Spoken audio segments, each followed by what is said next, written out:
Hola, ¿qué tal? Hoy vamos a hablar de la vida, obra y muerte del primer gran ciclista español en ganar un Tour de Francia. Me refiero a Martín Bahamontes. Comenzamos.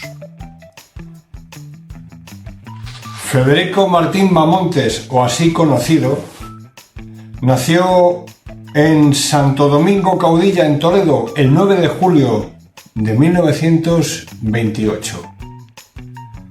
Era hijo de un matrimonio compuesto por un caminero y una ama de casa. El padre se llamaba Julián Martín Losada, la madre Victoria Bahamontes San Cristóbal. Quedaos con este nombre, Victoria, porque va a sonar mucho en este capítulo. Tras unos años en ese pueblo se trasladaron sus padres a la ciudad de Toledo por mejoras de trabajo, y en el año 1936, con el inicio de la Guerra de Liberación de España y el asedio de Toledo, o el refugio en el Alcázar de Toledo, la familia decidió marcharse de la ciudad y volver tras el final de la guerra. Bahamontes comenzó a trabajar rápidamente en aquellos años. Con 11 años empezó a trabajar en un taller y posteriormente se fue a un taller de arreglo de bicicletas. Quizás esto le valiese para labrar su futuro.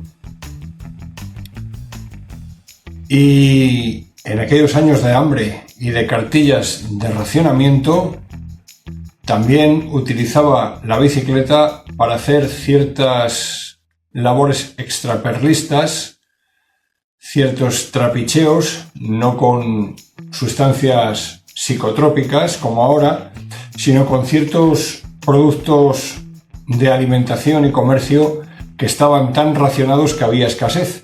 Y lo que hacía Federico Martín Bahamontes era marchar con su bicicleta desde Toledo a Torrijos muchos días, volver con las alforjas llenas de esas cosas que no se podían vender y revenderlas en el mercado negro de Toledo. Quizás eso también le valiese para ganar forma física y acomodarse a esa máquina que es la bicicleta.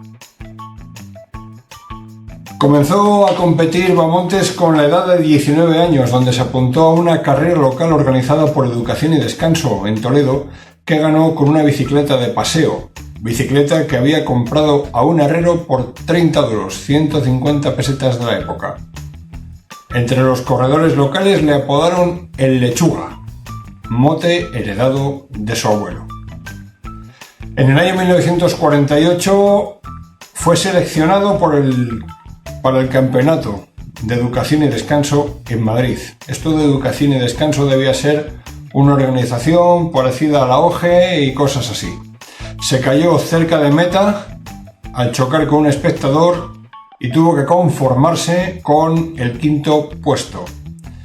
En el año 1949, con 21 años, obtuvo sus primeros grandes éxitos adjudicándose el trofeo Luis Guijarro y la Vuelta Ciclista a Ávila, en la que se impuso en la general y fue el mejor escalador. 21 años, 1948. A partir de ese año, y con el permiso paterno, se dedicó por completo a la bicicleta. Y en el año 1950, con 22 años, tras completar el servicio militar, se dedicó mucho más a la bicicleta. Fue durante este periodo cuando conoció a su futura esposa, Fermina Aguilar Sánchez, y al año siguiente se multiplicaron sus éxitos. Ganó el título de campeón de aficionado en España, en el circuito de Mieres, en Asturias, y ganó la Vuelta a Ávila nuevamente y el premio al mejor escalador como los 2 años anteriores. En la temporada 1952 se presentó a la carrera de Madrid-Toledo, en la que corrían muchos ciclistas profesionales. Tras algunos problemas con su licencia, tuvo que iniciar la carrera como ciclista independiente. Se le permitió así tomar la salida, pero fuera de concurso. cruzó la línea de meta en primer lugar, pero como estaba fuera de concurso no le dieron la victoria, sino que se la adjudicó el ciclista Julián Berrendero. Y en la Vuelta a Castilla se mostró a la altura de los mejores, solo le superó un extranjero, el italiano Giancarlo Astrua, y a continuación ganó la Vuelta Ciclista a Albacete. En el año 1953, con 25 años, dominó la competición de la Vuelta a Málaga, imponiéndose en 3 de las 5 etapas de esa vuelta semanal. Y también ganó el Campeonato de Castilla como independiente y participó en una carrera que ya en aquella época se llamaba la Volta a Catalunya. En pleno franquismo, 1953, la Vuelta Ciclista a Catalunya se llamaba Volta a Catalunya. ¿No dicen que estaba prohibido el catalán? Bueno. En esa Vuelta a Catalunya quedó clasificado octavo y mejor escalador del campeonato. En el año 1954, con 26 años, da el salto a profesional y se marchó a residir a Barcelona en el equipo Cercle Barcelonista. Cercle, que en catalán significa círculo barcelonista. Con el maillot de la escuadra Splendid obtuvo su primera victoria internacional, venciendo en la subida al Mont Agel en Mónaco, en la que un todavía desconocido Bahamontes se impuso al favorito Gilbert Boven.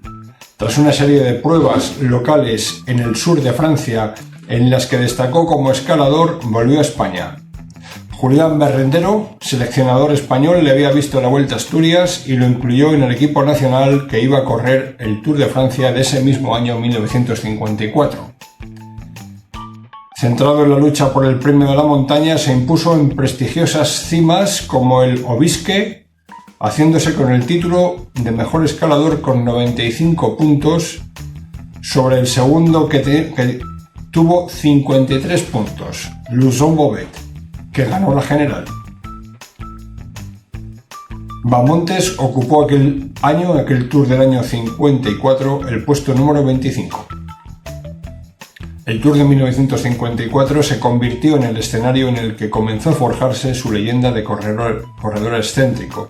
Y es que ese año fue el famoso incidente del helado en la cima de la Romier. Durante la subida, Bahamontes había sufrido una avería en los radios de la rueda trasera de su bicicleta, lo que le obligó a destensar el freno. Y a pesar de que la rueda llevaba los radios rotos, fue capaz de demarrar un par de veces y llegar el primero a la cima. Una vez en la cima, dado que era peligroso lanzarse a la bajada con los radios rotos, y además Bahamontes no era un excelentísimo bajador, pues tuvo que conformarse con pedir un helado, comérselo mientras que llegaba el resto de los compañeros y su coche de asistencia. Este hecho fue erróneamente interpretado durante mucho tiempo como un gesto deliberado de Bahamontes para remarcar su superioridad en la montaña ante sus rivales. Tras ser proclamado rey de la montaña de la ronda francesa, se le tributó recibimiento triunfal en Toledo, donde abrió su tienda de bicicletas con las ganancias acumuladas en aquella temporada de 1954. En el año 1955, con 27 años, no hay mucho que destacar. Se repitió la victoria en el Monte Agel, en Mónaco, y en la Vuelta a Asturias. Su primera participación en la Vuelta Ciclista a España fue en este año, en la que venció el francés Jean Todt, y aquí Bahamontes quedó 21 en la general.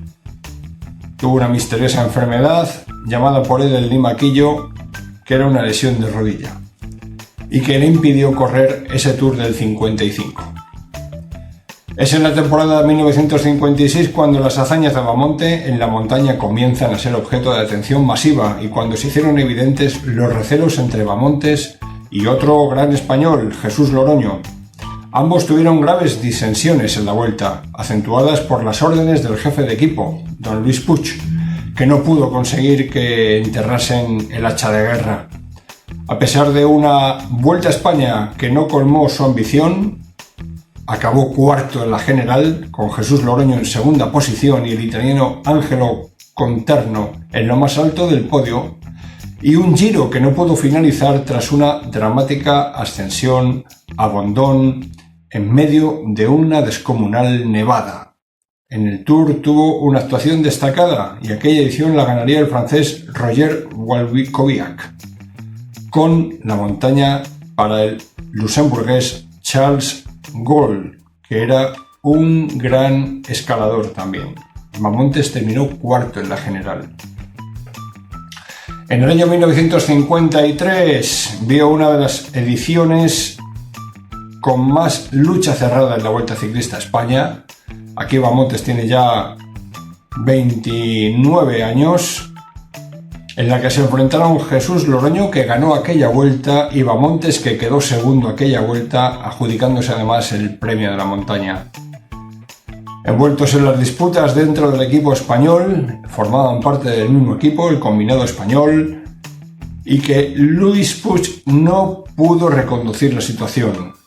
En el Tour, al que acudió con grandes expectativas, volvieron los problemas con Jesús Loroño, y mientras que el apodo de Águila de Toledo se hacía popular en Francia a través de las páginas del equipo, Bahamontes se retiraba en la novena etapa debido a un dolor que le producía en un brazo una inyección de calcio que le puso el propio Luis Puig, que tuvo que abandonar el equipo porque eso de poner inyecciones a los corredores es competencia exclusiva de los facultativos médicos y Luis Puig no era médico. Llegamos al año 1958 con Bahamontes, donde cumplirá 30 años en ese mes de julio, y continúa su pugna con Jesús Loroño dentro del equipo español. Se repite la historia del año anterior, pero esta vez el Tour se lo llevará Jan Stawlinski, con Bahamontes, que se adjudicó la montaña en sexto lugar, y Jesús Loroño en octavo lugar. En su segunda participación en el Giro de Italia consiguió una etapa, pero lastrado por una caída no pudo brillar en la montaña, logrando un discreto puesto 17 en la general.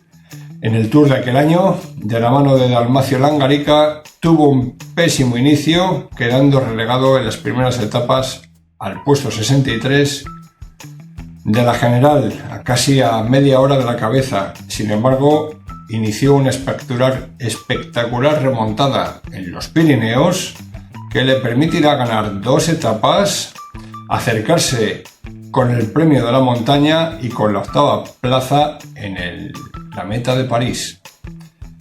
En esta edición, Charles Gaulle hizo valer su categoría como escalador para obtener el primer puesto en la general. Ese mismo año también consiguió imponerse en 2 campeonatos de España, me refiero a Bahamontes. La prueba de 100 kilómetros en línea, batiendo el récord establecido en el año 1928 por Telmo García, y la carrera de montaña disputada en Bermeo. Y llegamos al año 1959, donde este año el célebre Fausto Coppi, el ciclista italiano, se reunió con Bahamontes en una jornada de caza en Toledo para convencerle de que fichara por el equipo que estaba formando, el Tricoflinia Coppi, patrocinado por una marca de brillantina de pelo. La intervención de Fausto Coppi, según reconoce Bahamontes, fue fundamental para convencerle de que debía luchar por la clasificación general del Tour, olvidándose del Gran Premio de la Montaña. Y hasta aquí llega el primer capítulo de esta vida del gran Bahamontes, Martín Bahamontes. ¿Federico Martín Bahamontes? Pues no, Federico no es su nombre de pila. Su nombre de pila, de bautismo y de registro civil era Alejandro. Lo que pasa que tenía un tío que era muy pesado y que decía que el niño se tenía que llamar Federico, y todo el mundo le llamaba y le conocía como Federico. Pero el verdadero nombre de nuestro protagonista de este capítulo era Alejandro. En cualquier caso, Alejandro Martín Bahamontes, Federico Martín Bahamontes, tanto monta tanto, Dejamos aquí este primer capítulo y continuaremos con ese año 1959 en el que Martín Bamontes ganó su primer y único Tour de Francia. Chao.